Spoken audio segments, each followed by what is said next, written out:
Boa noite a todos. Vamos fazer uma prece. Fechar os nossos olhinhos, mentalizar a figura do Mestre Jesus, agradecer pelo fato de estarmos aqui nesta casa abençoada e pedir a toda a espiritualidade que se encontra nesse momento que possa incluir a todos no sentido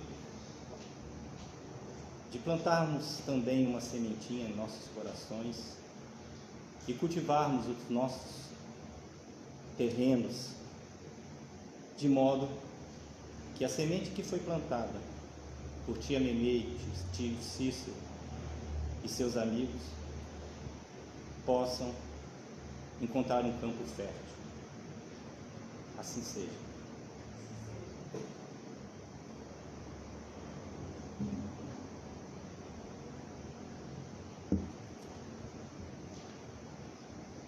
Parábola do semeador, do capítulo 17, Sede perfeitos, do Evangelho segundo o Espiritismo. Aquele que semeia saiu a semear, e enquanto semeava, uma parte da semente caiu ao longo do caminho, e vindo os pássaros do céu a comeram. Outra caiu nos lugares pedregosos, onde não havia muita terra, e logo nasceu porque a terra onde estava não tinha profundidade. Mas o sol, tendo se erguido, em seguida a queimou, e como não tinha raízes, secou. Outra caiu nos espinheiros, e os espinhos, vindo a crescer, a sufocaram.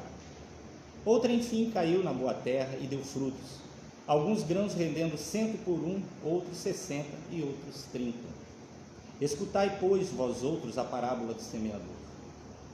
Todo aquele que escuta a palavra do reino e não lhe dá atenção, o espírito maligno vem e arrebata o que havia sido semeado em seu coração. É aquele que recebeu a semente ao longo do caminho. Aquele que recebeu a semente no meio das pedras é o que escuta a palavra e que a recebe na hora mesmo com muita alegria. Mas ele não tem em si raízes, e não está senão por um tempo. E quando sobrevêm os obstáculos e as perseguições por causa da palavra, a toma logo como objeto de escândalo e de quebra. Aquele que recebe a semente entre os espinhos é o que ouve a palavra, mas em seguida, os cuidados deste mundo e a ilusão das riquezas sufocam em si essa palavra e a tornam infrutífera. Mas aquele que recebe a semente numa boa terra é aquele que escuta a palavra e que lhe presta atenção e que dá fruto e rende 100 ou 60 ou 30 por 1. Mateus capítulo 13, versículos de 18 a 23. Era uma vez, uma menina muito linda, nascida no interior da Paraíba, nos tempos do cangaço, cuja história começa assim.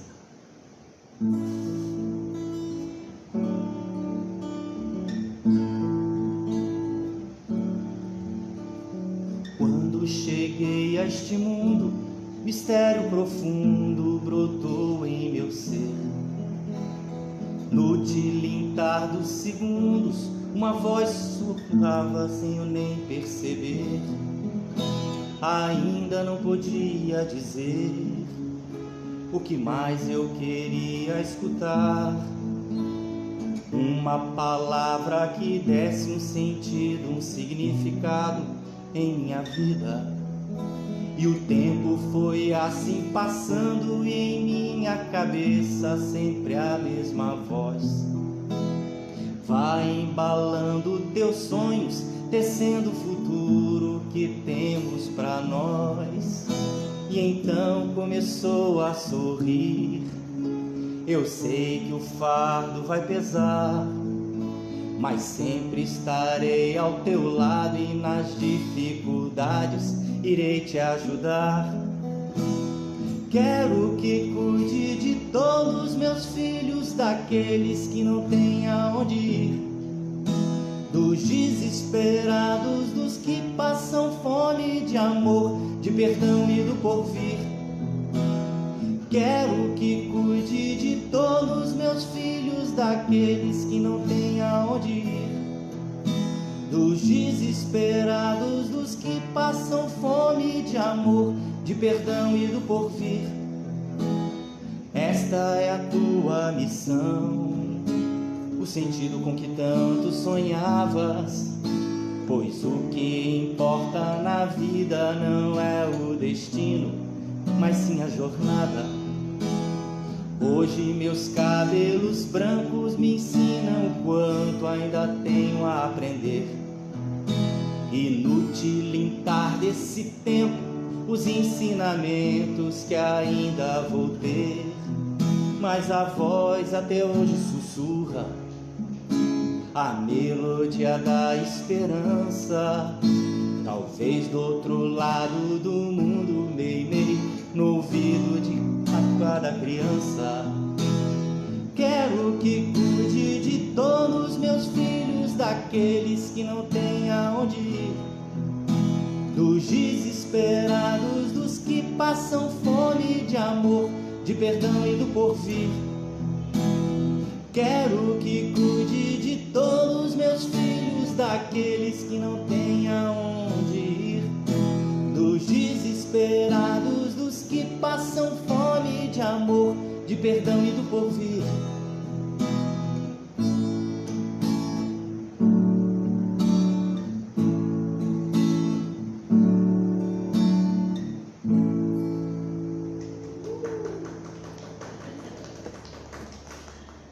Maria do Carmo Felinto, carinhosamente chamada de Carmen, nasceu no dia 4 de agosto de 1918, em Pombal do Paraíba, a penúltima filha de 6 irmãos.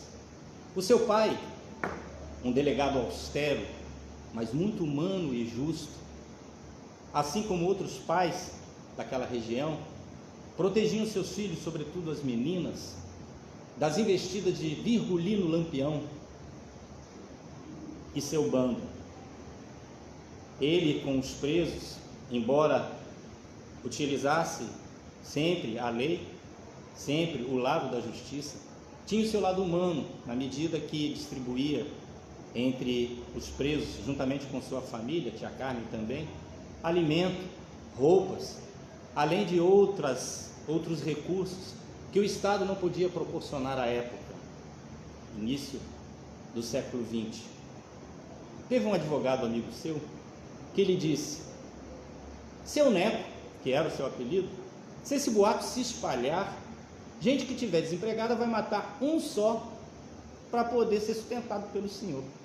Aí ele virou para ele e disse: ô meu amigo, me admira você, um advogado, dizer uma sandice dessa.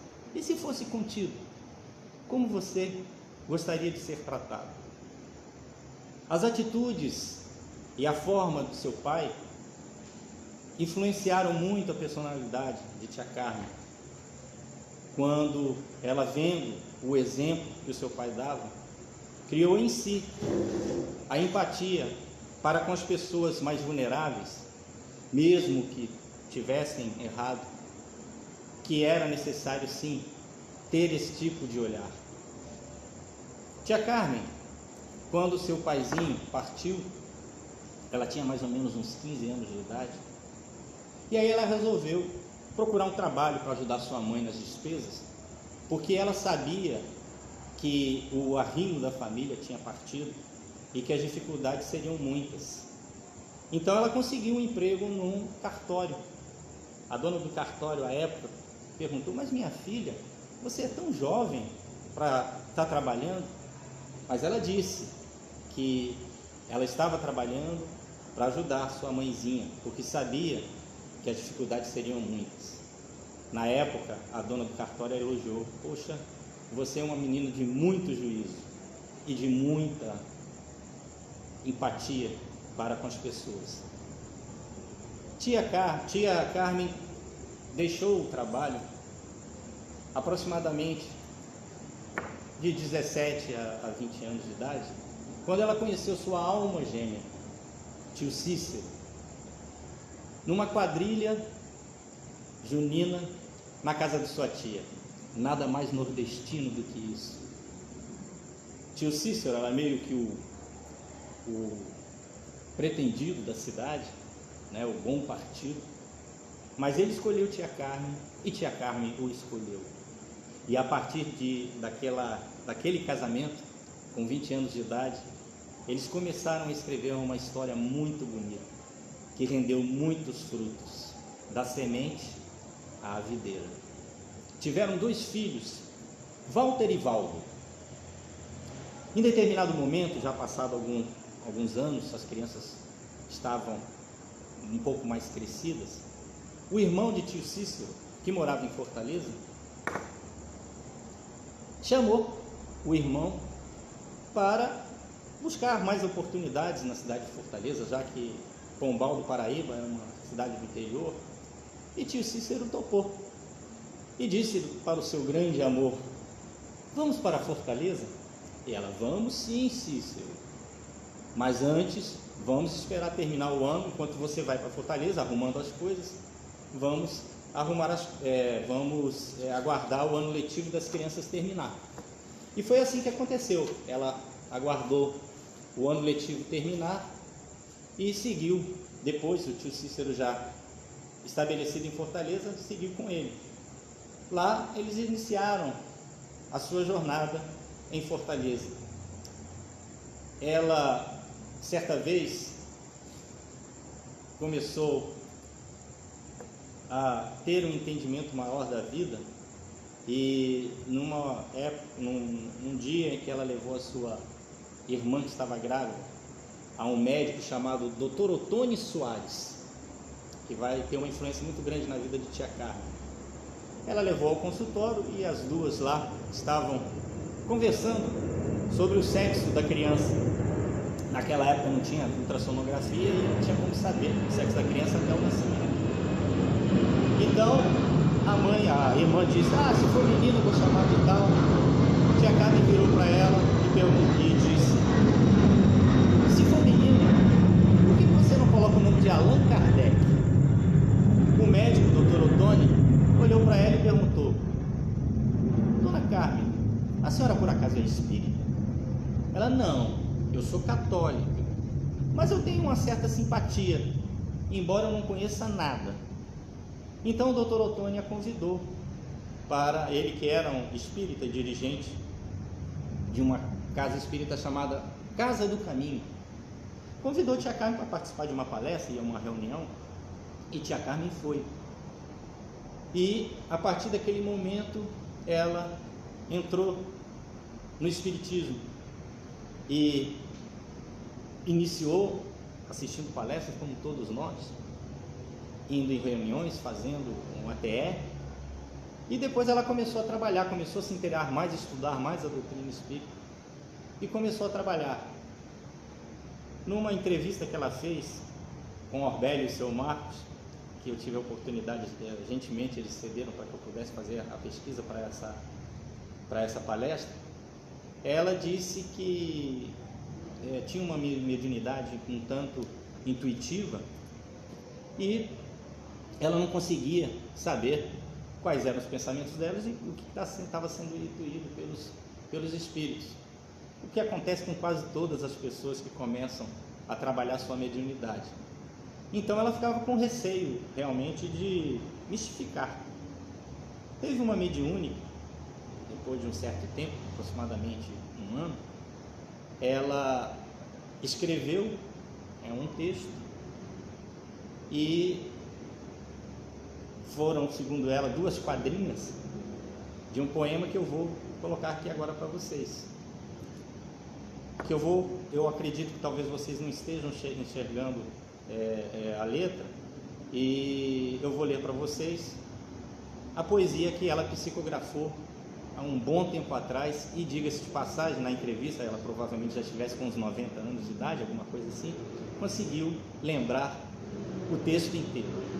Então o poema diz o seguinte: de pé sobre um tapete fulgurante, uma entidade em preces comoventes pede a Jesus encarecidamente volver o olhar ao menos um instante. Como um poeta admirando a rima, eu penso não sei que para expressar-me. se um ser inteligente de cima viesse agora mesmo iluminar-me. Um abraço, um amigo. Ao final da sessão, veio um dos dirigentes daquela mediúnica, daquela noite, e perguntou para ela: Dona Carmen, a senhora por acaso é poetisa? Aí ela: não sou poetisa não, eu só até gosto de ler, mas não sou não. Aí ele mostrou o texto para ela e perguntou: a senhora teria condições então de escrever esses versos, se não fosse por intermédio dos espíritos? A partir daquele momento ela começou a confiar mais na sua mediunidade, a trabalhar mais, a filtrar melhor as mensagens que vinham em relação aos pensamentos, coisa que ocorre com muitos médiuns. E ela, durante esse tempo na Casa do Caminho, continuou trabalhando, até que um determinado dia, tio Cícero, com um certo receio de situações e casos que estavam ocorrendo de droga, de drogadição na cidade, assim como também o início da violência, e vamos aí para meados do século XX, ele falou com a tia Carmen: poxa, vamos nos mudar para uma cidade mais calma, mais pacata, tudo. Tia Carmen topou de novo. E, no entanto, ela pediu à espiritualidade que intuísse qual o melhor local, qual a melhor cidade que eles pudessem morar. E ele chegou a ir para... Obrigado, Abélia. Ele chegou a ir para Goiânia, chegou a alugar a casa lá, mas a espiritualidade prometeu: não, nós vamos mostrar para vocês um lugar que seria o ideal para vocês morarem. E o irmão, mais uma vez o irmão do tio Cícero, estava morando no estado do Rio de Janeiro, na cidade de Campos dos Goitacazes, onde tem lá a bacia de Campos, tem aquelas plataformas de petróleo no estado do Rio, e chamou o tio Cícero. O tio Cícero esqueceu Goiânia e partiu para Campos. Tia Carmen ficou um tempinho para terminar o ano letivo das crianças e foi junto com ele. A espiritualidade falou: essa vai ser a cidade que vocês serão felizes. Tia Carmen soube na época de um centro espírita chamado Centro Espírita Araci, que tinha um médium de efeitos físicos e materialização chamado Peixotinho. Ela pesquisou antes e procurou esse centro espírita. Com o Peixotinho, logo eles foram acolhidos pela esposa do Peixotinho, chamada Baby, com quem eles fizeram uma grande amizade. As duas famílias formaram uma grande amizade, e tia Carmen com tio Cícero iniciaram os trabalhos no Centro Espírita Araci, que era sobretudo um centro espírita relativamente diferenciado em razão da característica de mediunidade de Peixotinho, de médium de efeitos físicos e materialização. Explicando mais ou menos, o médium de efeitos físicos, ele fica numa câmara, num quarto, numa cama separados, enquanto a espiritualidade se materializa através do seu ectoplasma. Geralmente são sessões médicas, onde são feitos exames, onde são feitas cirurgias espirituais, onde são feitos tratamentos, e há necessidade de um fluido mais denso para que a espiritualidade, que é mais etérea, possa se manifestar e fazer o tratamento das pessoas que com alguma enfermidade procuram esse tipo de centro espírita. Tia Carmen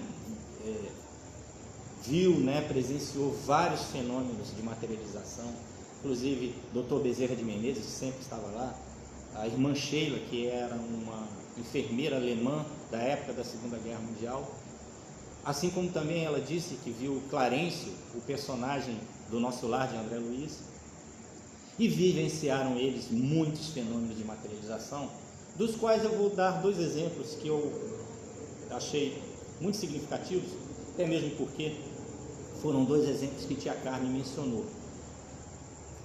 O primeiro foi o caso da esposa do médico. Era um casal da alta sociedade do Rio de Janeiro, cuja esposa, desse médico, teve um mal súbito. Eles fizeram exames nela nos hospitais e diagnosticaram um caso de câncer no pâncreas. Só que eles resolveram não contar, até mesmo para não alarmar aquela senhora, e iniciaram um tratamento que, né, naquela época a oncologia ainda estava dando seus primeiros passos. Então ela teve alguns problemas e soube que existia um local em Campos que fazia tratamento médico, né, tratamento de enfermidades que não tinham sido obtido muito êxito na medicina terrena. Então ela foi fazer uma consulta no Centro Espírita Araci, né, foi atendida. Agora eu não sei ao certo se foi pelo Dr. Bezerra de Menezes, mas o fato é que diagnosticaram câncer do pâncreas e recomendaram que, além do tratamento terreno, com a medicina terrena, havia necessidade, né, de fazer uma cirurgia espiritual. Ela foi para o Rio de Janeiro, falou com seu esposo, que surtou. Tia Carmen até brinca que aquele lá era materialista que dava até dó. Então ele chegou para ela e falou: poxa, como você pode procurar um curandeiro enquanto você tem um médico? Olha a minha posição, a posição que você me coloca. No entanto, a esposa dele disse: vocês não me informaram qual era a gravidade do meu caso, então vocês não têm lá muita moral para ficar exigindo, principalmente você. E afinal de contas é a minha saúde. Então ela bateu um pé um pouco. O médico foi lá e aceitou. E tá bom, vá lá fazer a sua cirurgia. Talvez até mesmo pensando, vai dar errado mesmo, aí depois ela vai dizer que eu vou mostrar que eu tinha razão. Ela chegou lá no Centro Espírita para a cirurgia, e aí já quem fez a cirurgia foi o Dr. Bezerra de Menezes, fez a cirurgia nela, através de toda a técnica mediúnica, nesse caso, de materialização e de fenômeno de efeitos físicos. Ela voltou para o Rio de Janeiro, fez novos exames e absolutamente nada foi diagnosticado. O câncer de pâncreas tinha simplesmente sumido. O seu marido, à época, ficou tão impactado que criou uma casa de tratamento de crianças com câncer. E para a gente ver a extrema bondade que Deus tem conosco e a transformação que Deus traz às nossas vidas através dessa espiritualidade toda, capitaneada por Dr. Bezerra de Menezes, na medida em que, através do conhecimento do mundo espiritual, as nossas vidas se transformam, porque a gente sabe e entende que não é somente esse período. Às vezes é preciso uma situação aguda acontecer na nossa vida, como uma doença, uma enfermidade dessa, para que a gente possa refletir e mudar o rumo, trocar o chip. Tia Carmen até falou na época que aquele câncer no pâncreas tinha sido a maior bênção que essa moça teve, porque só assim ela iria acreditar em Deus.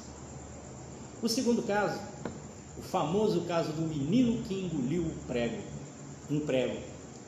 O menino pequeno, ele estava brincando, né, como criança coloca tudo na boca, foi engolir o prego. Só que ele, ao invés de se alojar no estômago, ele foi para o pulmãozinho dele. E aí, naturalmente, ele começou a se passar mal, a se sentir mal. A sua mãe o levou aos médicos, viu que realmente, através de radiografia que tinha na época, viu que ele estava com um objeto, que era um prego, no seu pulmão. Foram feitas várias tentativas de extrair aquele prego, inclusive com uma médica amiga dessa mãezinha, né, desse garoto, só que foram infrutíferas as tentativas. Ela também soube do Centro Espírita Araci, só que era muito católica, levou o menino porque já não tinha mais outra alternativa. Na sessão da cirurgia, que era uma cirurgia de emergência, ela preferiu não participar, até mesmo para não ver, né? O Dr. Bezerra de Menezes se materializou através do ectoplasma de Peixotinho, e ele disse que pediu a Deus para fazer aquela cirurgia, porque aquele menino, um século antes, tinha salvo a vida dele. Ele iniciou com uma prece dirigida às mãezinhas que estavam naquele recinto, as mulheres, pedindo que as mães se compadecessem daquela mãezinha que estava aflita, né? Naquele momento lá, inclusive tia Carmen comenta isso, que todos ficaram muito emocionados e começaram a chorar. E ele falou: vamos nos conter, que nem eu estou tentando me conter aqui agora, porque a gente pode estar atrapalhando o trabalho do médium, que é um trabalho muito sutil, um trabalho de uma mediúnica é muito sutil, requer muita harmonização. Então, o pessoal se conteve e ele começou a cirurgia, impondo as mãos no peito do garotinho, e ele conseguiu desmaterializar o prego de modo que ele se alojasse numa região subcutânea do peito do menino. Tia Carmen diz que parecia um friso que tinha no peito dele. Provavelmente fosse uma protuberância, né? Porque quando a gente tem algum corpo estranho embaixo da pele da gente, aparece aquele carocinho, né? No caso era um prego. O menino, como ele estava sentindo muita dor, chorando, a Sheila, ela chegou, se materializou também e colocou uma espécie de bandagem nevoada, como tia Carmen conta, né? Em cima do peito do menino, e ele adormeceu. Logo após, o Dr. Bezerra de Menezes chamou uma das enfermeiras encarnadas e pediu para que ela colocasse a mão em cima do peito do menino, onde estava aquela protuberância. Após alguns instantes, o prego, ela disse, informou, o prego já está nas minhas mãos. Ou seja, ele fez duas desmaterializações, uma do prego para a pele e da pele para a mão da enfermeira. E aí foi aquela emoção toda, todo um magnetismo que estava envolvido naquela situação, todos choraram. E assim, mais uma vez, a bondade de Deus que tem para conosco. E não existe coisas impossíveis, assim como não existem milagres. Milagres existem sim, porque são nada mais do que a manipulação das leis naturais e das leis divinas. E o tempo passou, se eu não me engano, acho que foi de 15 não sei se foram 15 ou 20 anos. O seu Marcos, por favor, me ajude. Eu estou aqui sem o meu chat aqui, que eu não consegui. O Reginaldo, se puder me ajudar aí, que ele responder. E se vocês quiserem fazer alguma pergunta, alguma intervenção, eu vou pedir para o Reginaldo me passar, porque o meu chat aqui não deu certo. Mas enfim, num determinado momento, em razão de alguns probleminhas de saúde que o tio Cícero tinha um pouco de asma, foi recomendado que eles retornassem para a Fortaleza. Até mesmo porque o clima daqui era bem melhor que o de lá, no que diz respeito a alguma coisa respiratória, problemas respiratórios. Lá é muito mais frio. Eu que o diga, sou de lá, sofri muito com bronquite lá na minha terra, Minas Gerais.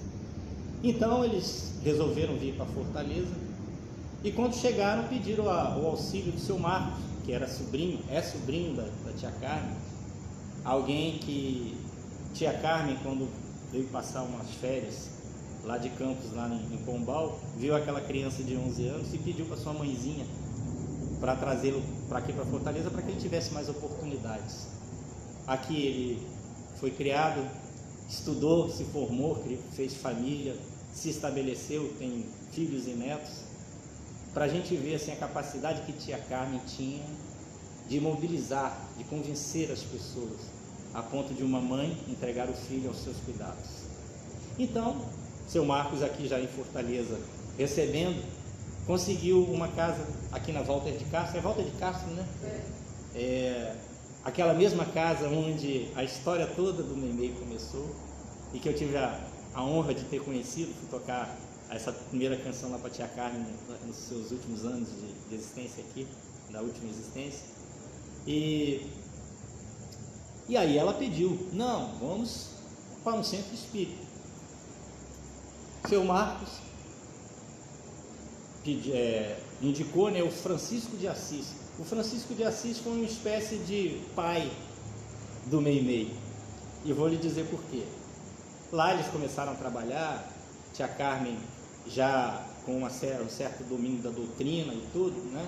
Começaram a trabalhar nas atividades da casa, e ela aos poucos foi implantando alguns trabalhos que foram embrionários para o Grupo Espírita Meimei. O primeiro deles foi o sopão da comunidade, que ela fazia, o embrião do que hoje é o Grupo Ciranda de Amor, que distribui quentinhas aqui na Praça da Glória para os moradores de rua e com algumas pessoas das comunidades aqui vizinhas daqui da José Leon, assim como também o trabalho com idosos, embrião do grupo de idosos aqui do Meimei.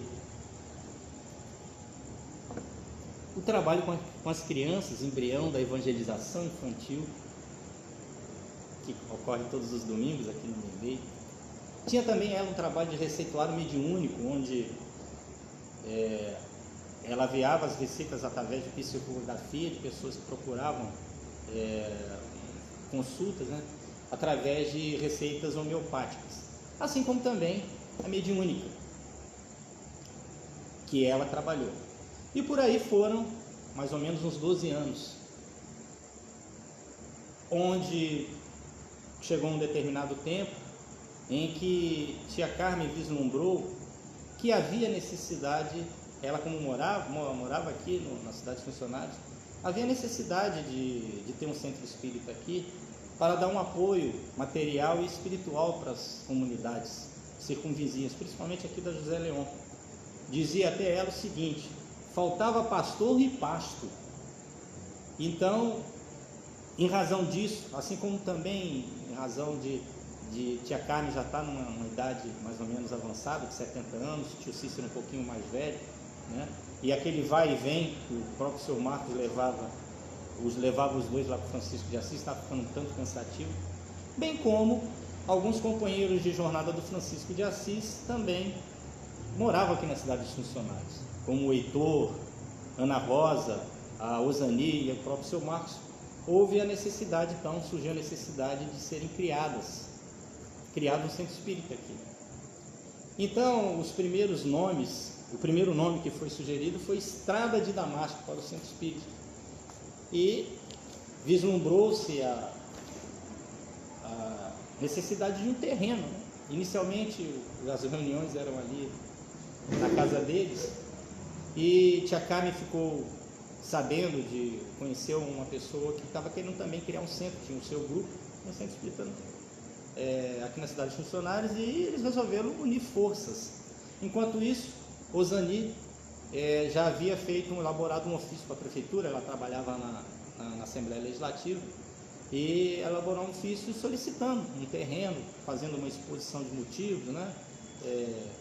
Trabalho social, espiritual e tal, para as comunidades próximas daqui, e colocou lá a Estrada de Damasco inicialmente. Esse grupo que foi formado, o grupo maior, fez algumas reuniões, mas em determinado momento o outro grupo parece que fez uma espécie de um recorte e cola do nome, e partindo para uma carreira solo, resolveu criar um centro espírita ali no Tancredo Neves. Me parece que esse centro espírita acho que não existe mais. Então, tia Carmen e o seu intrépido grupo, assim, tanto surpresos com essa repentina separação, certa noite, quando estavam na calçada lá da casa deles, aqui na Volta de Castro, resolveram, poxa, vamos fazer aqui uma reunião, um evangelho, né? E naquela noite nasceu o Grupo Espírita Meimei. A primeira reunião que eles fizeram, decidiram colocar o nome Grupo Espírita Meimei, porque tia Carmen adora tia Meimei. E grupo porque já existia um centro espírita Meimei lá acho que na área do Meireles, ali na aldeia. E inicialmente eles criaram um grupo e começaram as reuniões lá.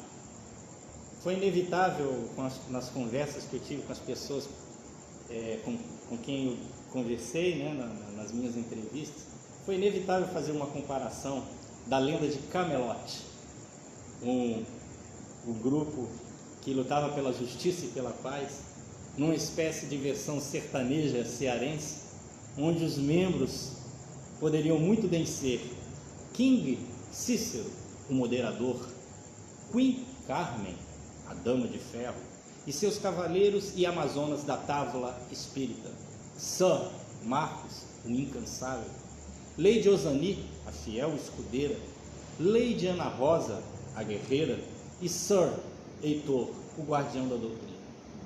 Depois a eles se juntaram novos cavaleiros e novas amazonas, a quem eu peço a permissão de não declinar os nomes, até mesmo para não correr o risco de deixar algum nome de fora. Mas o fato é que todos que estão assistindo e que participaram desse processo desde o início até os dias de hoje sabem como que foi a história. Então, começou uma novela chamada O Terreno, que me permitam, por favor, que eu leia aqui da minha pesca, porque foram tantos os acontecimentos, tantas as idas e vindas, e confesso a vocês que deve ter sido um tanto estressante, mas de uma certa forma foi um tanto divertido. Lady Osani, que trabalhava na Assembleia e tinha familiaridade com os trâmites administrativos, elaborou um ofício contendo inicialmente o nome de Estrada de Damasco para a criação do MEI-MEI, com a exposição dos motivos, trabalho social, emocional e espiritual para as comunidades. O terreno escolhido foi um situado aqui na Avenida José Leon, entre um que tinha ao lado aqui do nosso atual terreno, onde fica aqui a sede do MEI-MEI atualmente. Então o grupo iniciou não só nas reuniões lá na casa do tio Cícero e tia Carmen, as vibrações para que esse terreno conseguisse ser cedido. Assim como quando passavam aqui em frente, olha, vai dar tudo certo, vibravam para que o terreno saísse. Só que o tempo passou e nada. Como a Osani conhecia a chefe de gabinete do prefeito, na época que era o Juraci Magalhães, ela pediu uma audiência. E aí foram lá tia Carmen e Osani para essa audiência com o prefeito. Quando elas entraram no gabinete dele, tia Carmen virou logo com essa para o prefeito: Senhor prefeito, vim oferecer ajuda. Nós estamos pleiteando um terreno para construir uma instituição que vai apoiar várias comunidades carentes. Aí ele virou: tá, tudo bem. Osani deu o documento, a cópia do documento. Eu vou ver o que eu posso fazer e tal. E aí quando elas saíram, do gabinete dele, Osani virou para ela: tia Carmen, nós vamos lá pedir, a senhora fala que vai ajudar o homem? Ela: não, minha filha, tenha calma e paciência que nós vamos conseguir. Nesse momento a gente vê que tia Carmen, ela podia muito bem ser um CEO de uma empresa, uma executiva, porque o que não faltava para ela era visão estratégica, Dessa forma ela estava ao mesmo tempo trazendo o prefeito para o lado da causa, Muito interessante essa observação. Teve uma época, a época era de eleições da prefeitura. Juraci Magalhães estava indicando um candidato chamado Cambraia, e então, determinado dia, Osani descobriu que ia ter uma carreata, que eles faziam uma boleia do caminhão na época, e que eles iam passar aqui na José Leon. Quando ela descobriu, ela correu para a casa da tia Carmen, E tia Carmen, eles vão vir aqui, a gente tem que alcançar e falar com o prefeito de novo, porque a coisa não está saindo. Aí a tia Carmen: tá bom, deixa eu me vestir aqui. Como a tia Carmen já estava um pouco, já idosa, a Osani disse: tia Carmen, eu vou na frente, senão a gente acaba perdendo o caminhão, porque o caminhão vai andando, E tia Carmen iria logo atrás.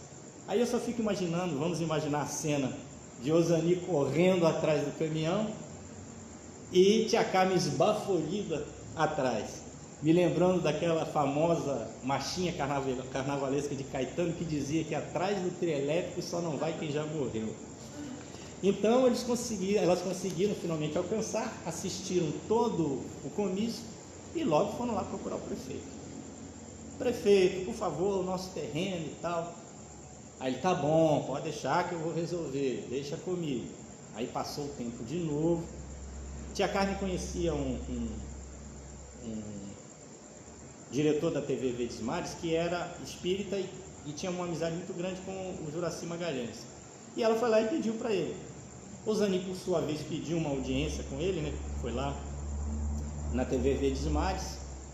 E quando ela estava aguardando na antessala, ela vê nada mais, nada menos que o prefeito Juraci entrando, né, para conversar com um amigo dele.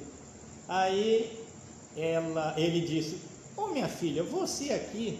Aí Osani: o terreno, seu prefeito, a gente está aqui, o terreno. Aí ele virou com o assessor dele, Juraci: vem aqui, ó, resolva o problema dessa senhora, por favor, para parar de encher a paciência dele.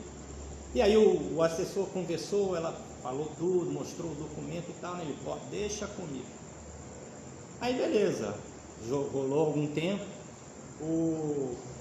Certo dia, a Osani foi na casa da tia Carmen. Aí a tia Carmen toda borocochô. Aí o que aconteceu, tia Carmen? Ô minha filha, o nosso pedido foi negado.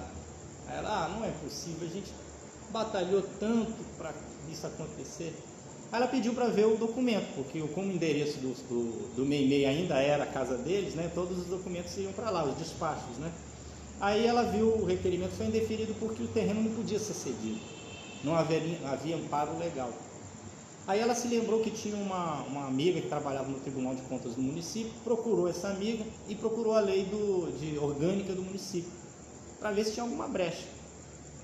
Ela leu, né, a lei orgânica dos municípios e viu que tinha uma brecha lá, poderia ser feito por comodato, regime de comodato. Aí ela reelaborou o ofício com esse amparo, colocou a lei orgânica em anexo e foi pedir uma audiência com o prefeito e entregou na mão dele. E ele disse: ah não, agora a gente tem que resolver essa. Então depois de um mês, finalmente o terreno foi conseguido, através de todo esse trabalho, de todo esse empenho dessas pessoas, porque ali não era só os Ani, todos estavam envolvidos, aqueles 4 pelo menos, assim como outros que começaram a participar. Então logo houve a necessidade da construção física e doutrinária do Meimei, né? Já que tinha um terreno, né? O terreno era um charco, onde a gente está aqui agora, era um charco, tinha necessidade de ser aterrado.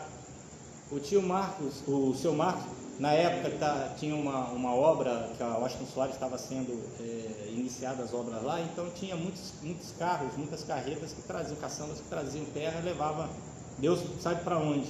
Ele conseguiu desviar essas caçambas para aterrar aqui o Meimei. Então fez um aterramento, uma terraplanagem, e aí começaram os eventos, os jantares, as vendas de bolos, salgados, pão caseiro, venda de roupa, entre outras atividades.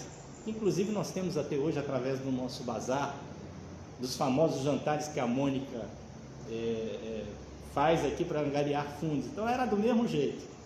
E conseguiram, com esses recursos, construir essa parte inicial aqui, ainda térrea do Meimei, que seria essa parte de recepção aqui, esse auditório onde nós estamos, a cozinha e uma área para mediúnica. E assim começaram os trabalhos. Isso aí, todos eles trabalhavam juntos. Coube ao Heitor estabelecer toda a estrutura, a espinha dorsal doutrinária do Grupo Espírita Meimei. Então, após muito suor derramado, algumas lágrimas, mas muitos momentos divertidos, nós chegamos ao Grupo Espírita Meimei que nós temos hoje. Eu vou colocar as atividades que existem aqui no Meimei, em razão de todo esse trabalho, de todos que, não só o Tia Carmen e o Tio Cícero, aquele grupo, como os que vieram depois construíram. E eu vou colocar aqui as atividades. Se eu tiver esquecido uma, viu, Reginaldo? Por favor, vocês digam se há alguma atividade que eu deixei de colocar. Até mesmo Reginaldo e Orbélia, por favor, me ajudem. Então, nós temos como atividade da casa o grupo de estudo sistematizado da doutrina espírita, grupo de estudo mediúnico, grupo de passe, grupo de vibração, mesa mediúnica, ATE, que é o atendimento espiritual que ocorre nas quartas-feiras, grupo Ciranda de Amor, que é aquele que distribui as quentinhas, afeto e carinho aos moradores de rua e às demais pessoas ali das comunidades, ali na Praça da Glória, evangelização infantil, grupo de idosos,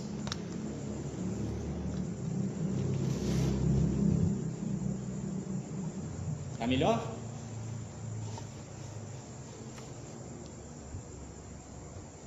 Tá enxergando melhor? Coloca o livro aí embaixo. Projeto InfoMemei, que são as aulas de informática para pessoas da comunidade. Projeto Sol de Primavera, que é a alfabetização daquelas mãezinhas que ainda têm uma certa dificuldade de ler e escrever, aqui da comunidade. Grupo Família, que é um grupo muito, muito bom, muito legal, que presta um apoio psicossocial, afetivo, emocional às pessoas da comunidade. E a Evangelioterapia, que complementa um trabalho que é feito de reiki e acupuntura através do tratamento, através de paz e juventude. Escola de Paz, que faz parte da evangelização infantil no mesmo dia, mas são grupos diferentes, né? Então nós temos a Escola de Paz, né, que as mãezinhas e os pais deixam os filhos na evangelização e eles fazem também o conteúdo do Evangelho.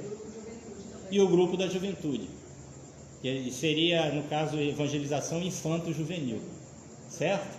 Será que faltou mais algum aí, Reginaldo? Alguém está dizendo alguma coisa a mais aí? Não. Hein? Falta o que você fazia lá na leitura. Hein? O projeto da leitura. O Sol de Primavera, né? O projeto da leitura, que seria sala de leitura, agora vai se chamar Sol de Primavera. Traduzir o Sol de Primavera. Isso. Olha isso, sala de leitura. A sala de leitura vai se transformar em Sol de Primavera. Quis colocar um nome novo, né? Então, agora que nós vimos as atividades, tudo certo?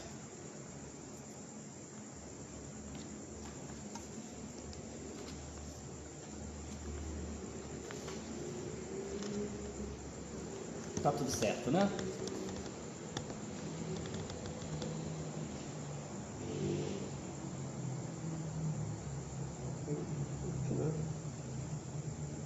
Pronto.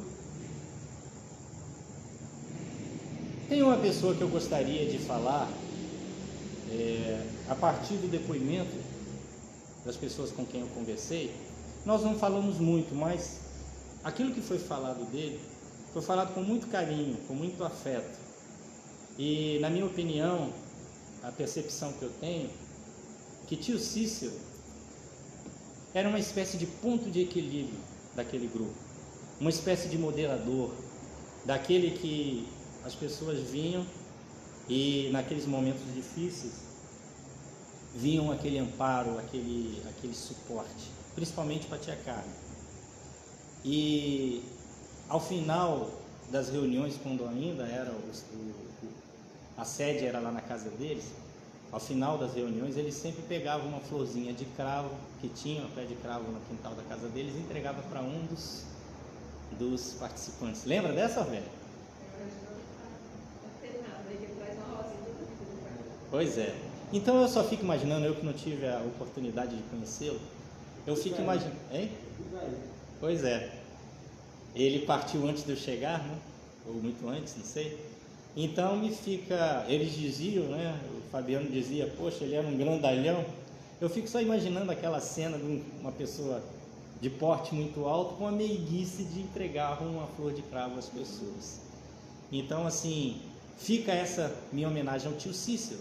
E eu vou cantar uma canção que ele cantava para tia Carmen, Sertaneja, de Nelson Gonçalves. Sertaneja, se eu pudesse, se papai do céu me desse um espaço para voar, eu corria a natureza, acabava com a tristeza, só pra não te ver chorar. Na ilusão deste poema, eu roubava um diadema lá no céu pra te ofertar. E onde a fonte rumoreja, eu ergui a tua igreja, dentro dela o teu altar. Sertaneja, porque choras quando eu canto. Sertaneja, Se este canto é todo teu, sertaneja. Se este canto os teus olhinhos, vá ouvir os passarinhos que cantam mais do que eu. A tristeza do teu pranto é mais triste quando eu canto a canção que te escrevi. E os teus olhos nesse instante brilham mais que a mais brilhante das estrelas que eu já vi. Sertaneja, vou embora, a saudade vem agora, a alegria vem depois. Vou subir por essas serras, construir lá noutras terras um ranchinho pra nós dois. Sertaneja, porque choras quando eu canto. Sertaneja, se este canto é todo teu. Sertaneja, pra secar os teus olhinhos, vá ouvir os passarinhos que cantam mais do que eu. Era um romântico incorrigível esse tio Cícero, né? E aí eu conversei com todas as pessoas com quem eu conversei. No final da entrevista, eu perguntei para eles qual o legado que tia Carmen deixou. E vejam bem, conforme disse Fabiano, tia Carmen não fez nada sozinha. Aí eu pergunto, qual foi o legado que tia Carmen, tio Cícero e todo o grupo, não só os 4 como os demais, qual foi o legado que eles deixaram? Mas, necessariamente falando de tia Carmen, esses foram os termos e as palavras que as próprias pessoas que eu entrevistei me passaram. Se vocês não estiverem enxergando, eu vou aqui ler, para que o Reginaldo não tenha que ficar... não está dando para enxergar, né? A gente coloca as letras o maior possível, mas eu vou lendo. O legado: conduta moral, coragem e otimismo, o acolhimento, humildade e determinação, liderança sutil e carismática, à frente do seu tempo, sempre disposta a ouvir. Um deles disse: eu vou, e você? Era o que tia Carmen fazia. Habilidade em mobilizar, dava a oportunidade às pessoas de trabalharem. Ideal e persistência, amorosa, mas firme. E o curioso é que as pessoas com quem eu conversei também falavam um pouco de si e do quanto do impacto que tia Carmen teve na vida deles, na transformação que foi a vida deles a partir do momento que conheceram tia Carmen. E eu confesso que eu fiquei intrigado como tia Carmen conseguia esse efeito nas pessoas. Até mesmo comigo, eu cheguei aqui inicialmente, nos primeiros, talvez tenha sido o primeiro ano que eu estava aqui, cheguei no MEMEI, eu vim para um evento de confraternização de final de ano. Aí eu vi aquela senhora de cabelos brancos, rodeada de várias pessoas com tanto carinho, né? E eu sentia assim uma força vindo dela. Talvez ela, sem ter trocado uma palavra comigo, também tenha me fisgado. É provável. Eu acho que foi. Então, assim, a conclusão que eu posso chegar, eu não sei se vocês vão concordar, principalmente os que conviveram com ela por muito tempo, é que tia Carmen talvez tivesse uma capacidade de nos fazer enxergar aquilo que a gente tinha de melhor de dentro da gente. Talvez alguém que abrisse a porta do nosso quarto tão bagunçado, e nos encorajasse a encontrar aquele ursinho de pelúcia que a gente tanto gostava. E quando a gente encontrava, a gente começava a arrumar o quarto, a limpar o quarto, a fazer uma reforma. E a partir daí, a gente, através da nossa potencialidade, começava a trabalhar junto com ela, com os ideais que ela tinha. Uma pessoa me disse na semana passada que provavelmente eu tenho escolhido esse tema porque eu precisava de ouvir essa palestra. No melhor estilo Haroldo Dutra, que diz que ele é o único que tem que ficar até o fim, então por isso as palestras são sempre para ele. Então, da mesma forma, eu concordei. Eu acredito que talvez nós não estejamos falando necessariamente de Tia Carmen, mas sim de nós mesmos, na medida em que a gente prepara o terreno do nosso coração para que essa semente possa render frutos, possa se transformar numa videira. Na medida que a gente consegue abrir a porta do nosso bagunçado quarto e conseguimos resgatar aquele ursinho de pelúcia e a partir daí arrumar o nosso quarto, arregaçar nossas mangas e partir para auxiliar os outros a também conseguirem achar o seu ursinho de pelúcia.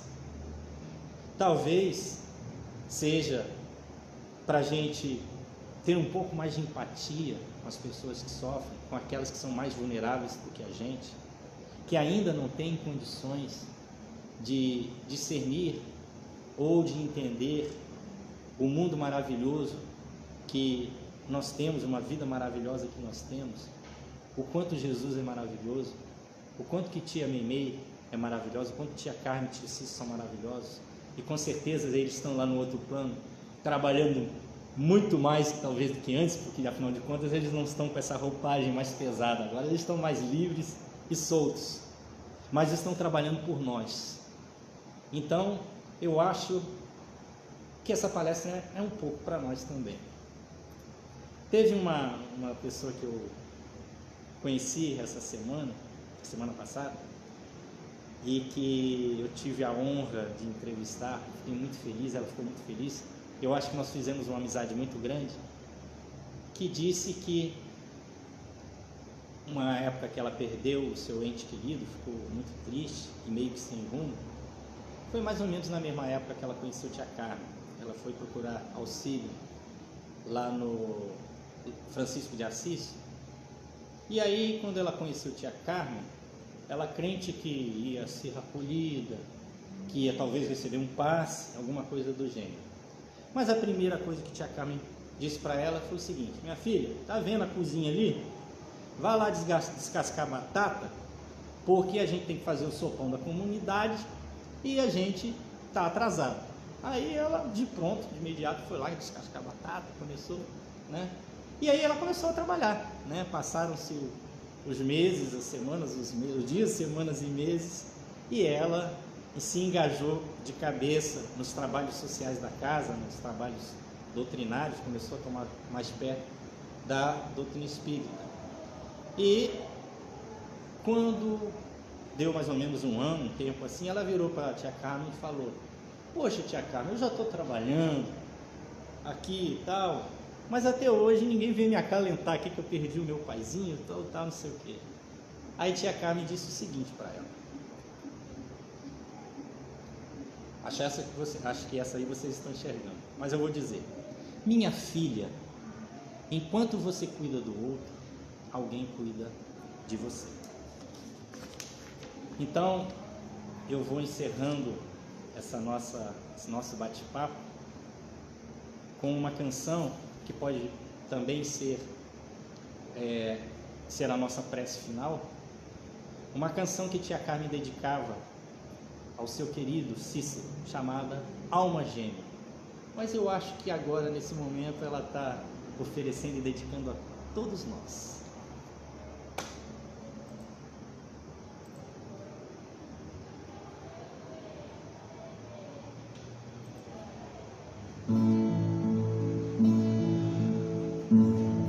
Alma gêmea de minha alma,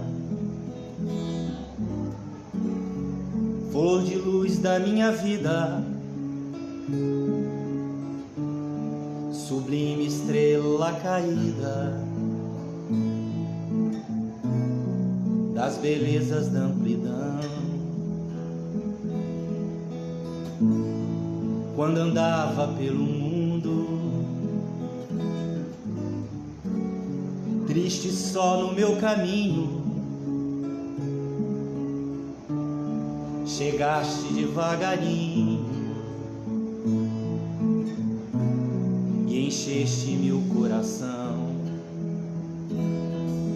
Vinhas na bênção dos deuses, na divina claridade, tecer-me felicidade em sorrisos de esplendor. És meu tesouro infinito, juro-te eterna aliança, porque sou tua esperança. Como és todo o meu amor, alma gêmea de minha alma. Se eu te perder um dia, serei a escura agonia da saudade dos teus véus. Se tu me abandonares, luz tema dos meus amores, hei de esperar-te entre as flores da claridade dos céus, dos céus, dos céus.